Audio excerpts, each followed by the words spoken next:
I got like 3 empty weed pens, but that's okay. The money is coming.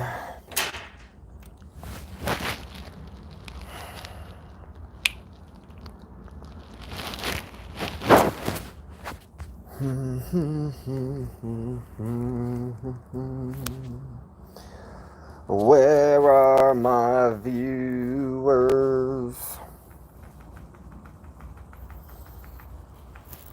Everybody hates me now. Everybody loves the big nose. Everybody loves being a slave.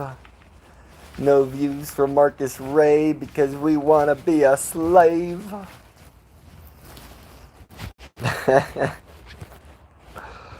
This shit's funny, people. I ain't never started a fucking live stream and not have a single viewer in the first minute. This is some bullshit. So, here's the good news. The good news is that I have been banned off Twitter. And I'm not sure what it's for because the thing that I thought it was for is still up there. And I'm not banned off Twitter, just suspended. So I'll be back on Tuesday. But I got a feeling we do squeeze before then. I got a feeling that maybe they wanted me off Twitter during the squeeze. But I got a lot of other things to talk about as well. So we're going to talk about AMC for a little bit. We're going to talk about BBIG for a little bit. And then we're going to relate it all to Mullen. And if you haven't heard, you're about to hear, and you're going to know that Mullen is the next stock squeeze. Mullen is bigger than GameStop. Mullen is the mother of all short squeezes. And yeah, if you're not in it, I just assume you got a nose bigger than mine.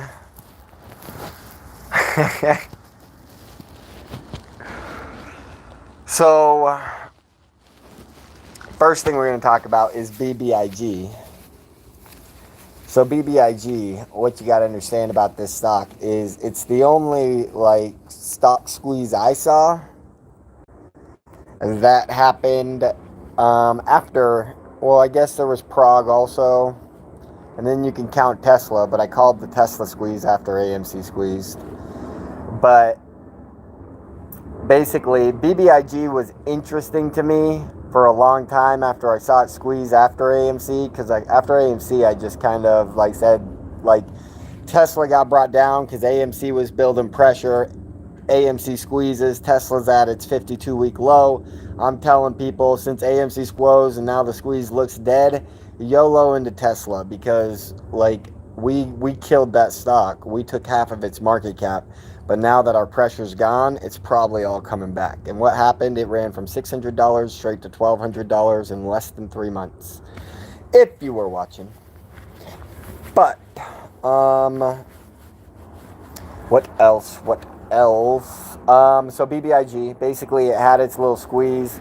A bunch of like verified accounts, a bunch of freaking line scumbags come on and act like they're the movement of BBIG.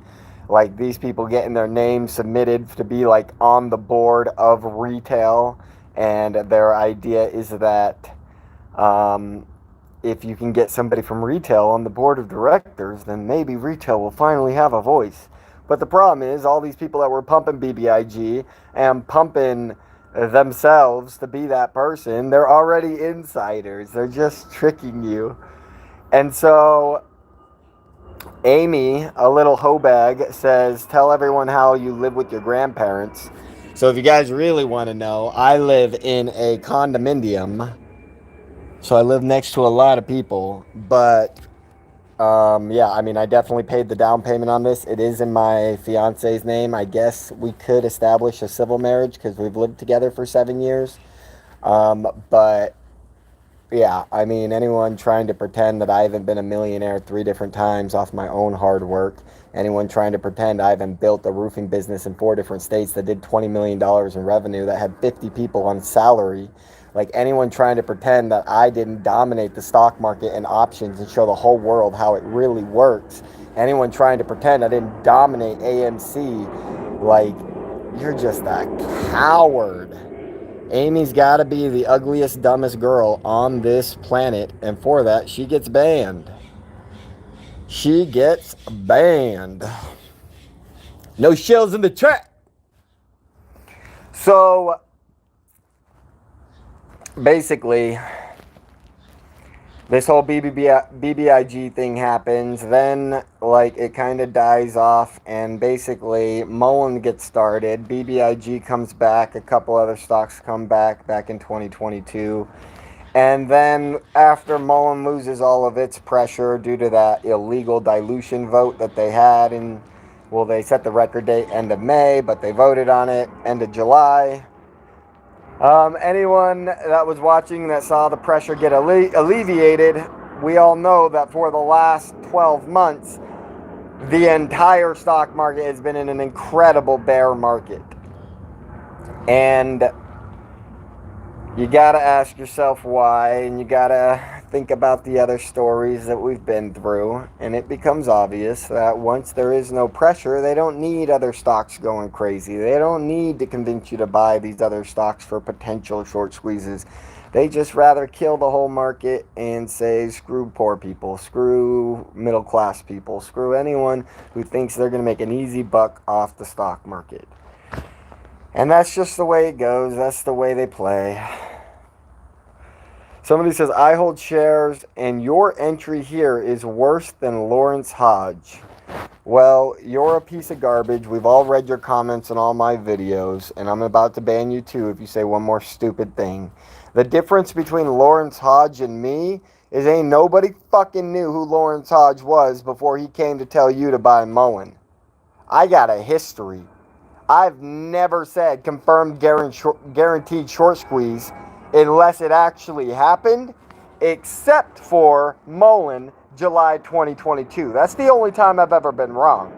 But again, they broke the law to beat me. And so if you think I'm wrong this time, just fucking wait. I ain't wrong, bitch. So basically this BBIG thing happens, and then Mullen gets back on action. Marcus Earl Ray gets back into the story. Back in, let's say, the last 2 weeks of June, I show up, I start pumping, I get a couple little viral things going, my Twitter starts blowing up, getting 150 likes on some crazy ass tweets that I'm writing about guaranteed stock squeeze, $100 floors. And of course, my verified Twitter gets banned after Elon Musk says nobody's getting banned no more. And then what happened? After Mullen has its little 200% July 4th, how many other stocks can you go to that have crazy ass fucking charts where they're up 300% and then down 99.9%? Like, if we're being honest here, you've never, ever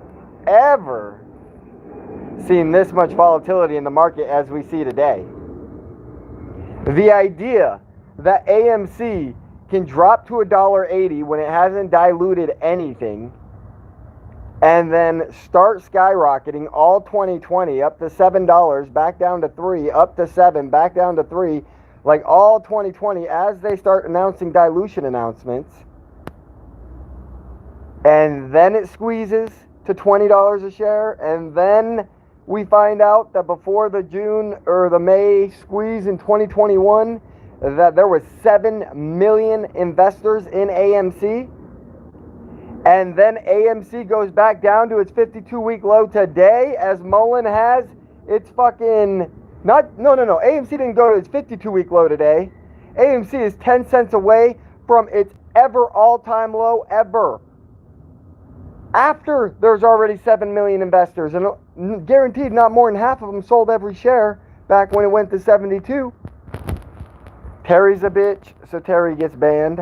A lot of big nose people coming in. Chris's Concert Corner, I obviously do not see your nose, but the way that you talk, the way that you speak, it is clear and obvious you do not want people buying Mullen. Like, you claim to hold shares, but you say you're not buying more. You claim to love Mullen, but you tell everyone else to not listen to anything I got to say, even though I'm the only one giving information that actually proves a short squeeze. Everyone else does a lot of good DD that makes you want to buy the stock, but I'm the only one giving you math that makes you like, damn, how could I not buy this shit? And so when you come in here, I can only hear you telling people that are poor and scared and afraid to hold off. Just wait to see what happens. Let things develop. Well, the people that do that get in too late. And so if you're coming in here with that kind of attitude, even if it's genuine, and even if you love Mullen, and even if you do want people to buy, but you're just scared, like, you're in this for the wrong reasons then. Because it means you're in this for the money. But what you got to understand is David Mitry told me himself yesterday that if Mullen does not squeeze, America dies. Take it for what it's worth.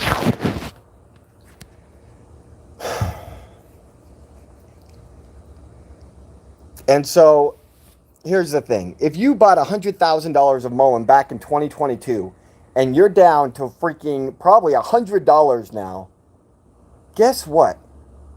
Guess what?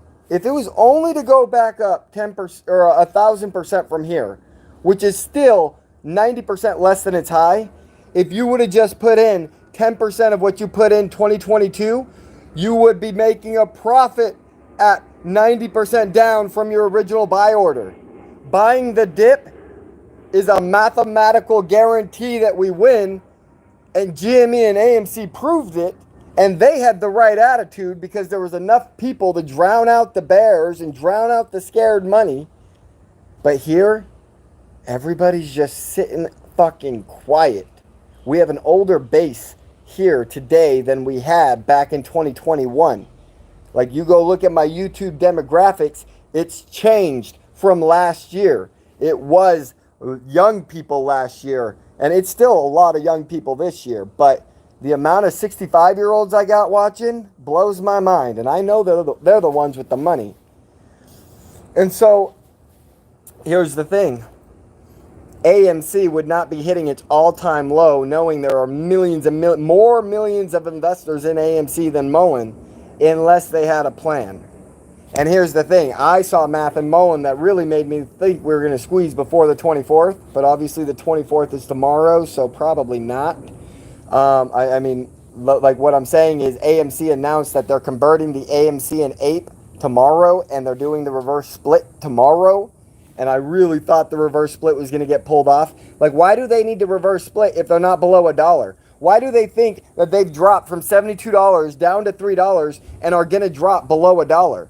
Like, the dollar is the only thing that matters for them to do a reverse split. Why are they so scared that their retail base can't handle it? And it's not because they're scared. It's because Adam Aaron came out and told you dilution is smart. Dilution is good. Let us pay off our debts. No. That's not how stocks work, you dumb motherfucker. You don't need to pay off all your debts. You don't have any bills on any of your debts for 10 years. Why the fuck are you trying to raise $2 billion to pay off 10-year to expire debt? That's not good for any shareholder. Anyone pretending it is mentally handicapped. And so when they combine the AMC and APE, they're going to have at least a couple billion shares to dilute from the APE conversion. And when they reverse split, like when Mullen squeezes, AMC's probably going to have a mini squeeze. I would say maybe 1/10 of the potential that Mullen's going to end up seeing. But the problem is that, like, if I ever cash out of Mullen and I go short and AMC was running with Mullen, my short position's going in AMC, I promise. There's just no way that what Adam Aaron has said and done to get AMC here today is not going to hurt them. Like, long term, it is a negative impact on the stock price all the way around, no matter which way you look at it. And so, let's get back to BBIG. So these guys, like, after Mullen does its 200% July 4th-ish, comes back down. BBIG decides to go and run from, I think it was $1.20 to $5 or so. And from here, it went from $5 and right now sits somewhere between 5 and 15 cents. But not only that, if you go look at the bid and ask price on BBIG, it's 0-0. If you go look at the volume on BBIG, it's like 5,000. At 10 cents, 5,000 shares. That's $500 that is being traded on Mullen all day long. Or not Mullen, BBIG. And so BBIG is bankrupt. If you can't just look at the stock and tell that it's bankrupt, I'm telling you right now, BBIG is bankrupt. All those people, like if you did a space call on BBIG for the last year, you got more people listening. You got 400 people listening. If you do a space call on Mullen, you get 150 people listening. How is it that the one with the larger retail support, the one that squoze before Mullen, the one that was on the table before Mullen in 2021, before anyone even knew what Mullen was, how is it that this stock has no retail support, no money going into it day after day for the last 2 weeks, yet Mullen is still at just crazy volume highs? Like, and obviously with the reverse split, it's a little bit different. We're not at the highest volumes anymore, but I mean, this today we're going to go back to 60 million, 70 million in volume. And then if it drops again, like what you guys don't understand is in the last year and a half, every single 1 to 2 months, we got an announcement of dilution saying retail bought more than they sold. Obviously, when it crashes, some people are selling, some people are buying. But what is proven is that they always have to dilute after a certain amount of time. So timing is proving that retail always buys. And so what we've seen is the lower the stock price goes, the higher the volume goes. And if we were to go to, let's just say, 10 cents a share, we know mathematical fact, even if they diluted the 50 million shares that they just approved themselves, even if they have 20 million more from the debt people, that's 70 million shares. At 10 cents a share, that's $7 million. You cannot find a week in the last year and a half where retail hasn't bought at least $7.5 million worth of shares, especially if it's on a dip, a big dip. So we don't care if it goes to 1 penny. We don't care if it goes to $1. We just want to see it move, because we know the more it goes up or the more it goes down, the more retail's buying every single time. GameStop house meeting proved that they are upset and they want to change the way retail understands investing, because retail seems to only like to buy stocks that are moving in an upward direction. And then they complain when it gets crashed back down. Well, guess what? When Mullen starts moving in an upward direction this time, it's because there's no shares left. It's because we're at the final stand. And when it starts moving up, it will not stop. You're hearing it here. $100 floor, but like my floor is it's already higher than that. My $100 floor started maybe 3 weeks ago, but it's higher than that now. Ozlot says, I deserve that loss. Your nose is sticking out, brother. Everyone sees it. You're just another rich bitch that doesn't like people making